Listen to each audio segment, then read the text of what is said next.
Okay, so are you exclusively selling overseas, or are you actually selling drugs in the U.S. as well? Well, I'm selling ecstasy in the U.S. Okay, so cocaine overseas, ecstasy U.S. Yeah, because if you send cocaine over there, you have to bring cash back. Uh-huh. Well, that's a free felony. You can lose that cash. And then when it gets here, which we've done several times, you have to sell the pounds for dollars.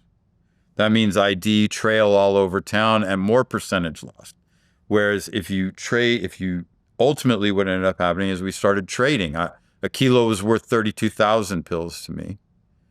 Ultimately, once we got the system fully up and running, and we were trading the cocaine to the Chinese for the oil that all the refineries in Belgium and Netherlands used.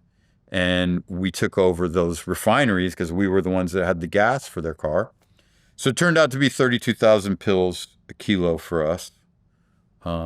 Me and Tamer, by the way, my co-defendant, Tamer Ibrahim. Okay, so you're basically, instead of buying pills, you're using cocaine to purchase pills, those two illegal transactions that are happening. And so now when the pills come back, it's not a free felony anymore because you're making money for your risk. And then when you sell the pills, they're being sold for dollars. So you don't have the exchange problem anymore. So you've eliminated the free felony, and you've eliminated the paper trail, and you've eliminated a percentage loss for conversion and turned it into an asset by, 5xing, actually 10xing your money again. Right. And I guess in Amsterdam, they actually create the ecstasy, or they... No, so when the Soviet Union fell, the Soviet bloc countries fell, one of the things that happened is they didn't pay their scientists anymore. So these guys started making the stuff there, right? That was the first iteration of it. And then what would happen in the Netherlands and Belgium is there'd be a refining process there. Right, for the oil? That's where they pill press it. But everything, it was coming there 90% done, right? Then the Chinese get involved. You can look this up the same way they're doing fentanyl now. They were doing ephedrine back then. They were the place where all the ephedrine was coming from for all the meth and all the meth-based drugs, right? So they were also the place for the oil.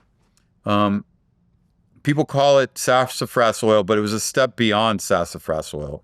It just needed to be crystallized and pill pressed, and then it was good to go. So that turned into 32,000 pills a piece for us. Well, you use multiple methods to ship drugs. There's the FedEx that we talked about, but then there's air cargo. So that's hundreds of thousands of pills. Yeah. Well, 2.1 million pills was the bust that you mentioned at the beginning, the biggest bust in U.S. history, which it still is. There hasn't ever been a bigger one. Kind of a dubious distinction. It's like having the home run record in the minor leagues. It means you've been there for a long time. Right? So anyway, yeah, but biggest bust. And we had a co-defendant of ours who's also another good guy I don't talk about too much, a Korean gentleman named Min Jin. He was the only other solid guy with me and Tamer. And he had a connection in Korean customs where we would ship shit out of Europe to LA through Korea. So we'd go into a bonded warehouse in Korea, not clear customs there, and we'd add stationery to the shipment, right? Because stationery is usually not being counterfeited, and paper has a good weight to it to offset the drug weight, right? So it's not like you're shipping Nike golf gloves or electronics or whatever, where cops are going to be looking for counterfeit or whatever it is, right? Stationery, nobody cares. You pay your taxes, your custom broker goes in, pulls your shit out. So this guy had somebody who had access to the bonded warehouse who could strip the paperwork and make it look like the shipment originated in Korea instead of Amsterdam or Paris. Like we could literally just fly the stuff out of Paris or Amsterdam now. Right. There's also sea containers. Yes. Where you could ship up to 20 million pills, but they would potentially spoil. Well, it depends. A lot of people don't think about the container thing. We did sea containers for 1 million pills. We had multiple things going. We might have FedEx in the air, a sea container, and putting together we did private jets also. Right. So, you'd have multiple things going at once, right? Like you didn't put all your eggs in one basket. But the thing about sea containers that most people don't know is you got to know what ports those ships are stopping at, right? If they're going through the Panama Canal, equator, this and that, those boxes get to be 140, 150 degrees inside. Humidity, it's just a disaster. Now everybody's like, well, I got my shit vacuum sealed. Well, when that humidity and that heat hits, there's expansion. And sometimes those bags are going to fucking pop. Oh, right. You had that happen? I didn't have that happen in this particular thing, but yeah, I've had it happen. Like I had it happen when I was much younger and we were doing wheat.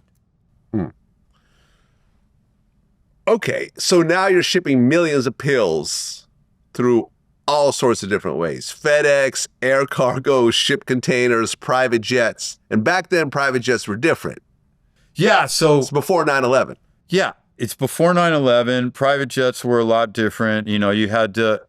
So here's the game, right? Like for all the pilots out there who are going to tell me that they know better than me. Back then, you called customs and you cleared, 2 hours before you landed. And people are going to say, oh, no, that's bullshit, da, da, da. But back then, you were allowed to change your flight plan after takeoff, and I don't want to get into any more details because one of the things in my case is did the pilots know or not know when this came up? And to divulge more details would answer that question. And so but you could change flight plans mid-flight back then. And where you're going to land for gas, for fuel, you could see how far away customs was. So if customs is 6 hours away from that little podunk fucking airport, then all you have to do is have somebody on the ground that's willing to take the shit off the plane. If they say, no, hold the plane, we want to come check, right? That never happened. But that's all you had to do. And so, yeah, that was a good one. Now, you've said that you didn't like human couriers. No.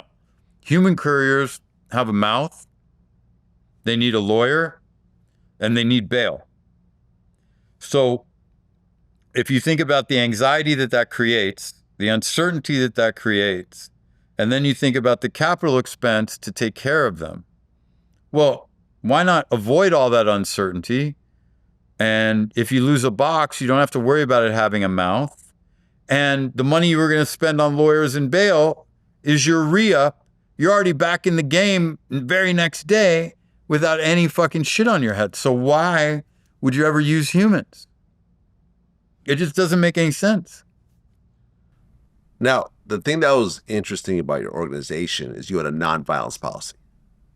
Yeah, we weren't, I don't know that it was so much a policy, like it's just we weren't, this is before the gangs had it. Like even after we got busted, a couple of the cops had commented to our lawyers like, hey, the gangs have this shit now. Maybe we shouldn't have taken these dudes off the street. Right? Like, but listen, I was television educated. So I learned a couple things from TV. One, don't talk on the phone. And two, don't keep money and drugs in the same place. And three, violence brings police. And listen, there's shit that happens when you sell drugs, right? I always looked at it like if it got to that point where that's what was required, that was my mistake. So I have to think now, am I willing to risk more people to make my ego feel better about a mistake that I made by extending too much credit to someone that didn't deserve it, right? It's something you have to think about. And on most cases, we just continued doing business. We didn't have a lot of problems like that, but we decided not to get caught up in that shit. Okay, so you were getting ripped off sometimes. Well, I wouldn't say ripped off. I'd say like bottom line ripped off, sure.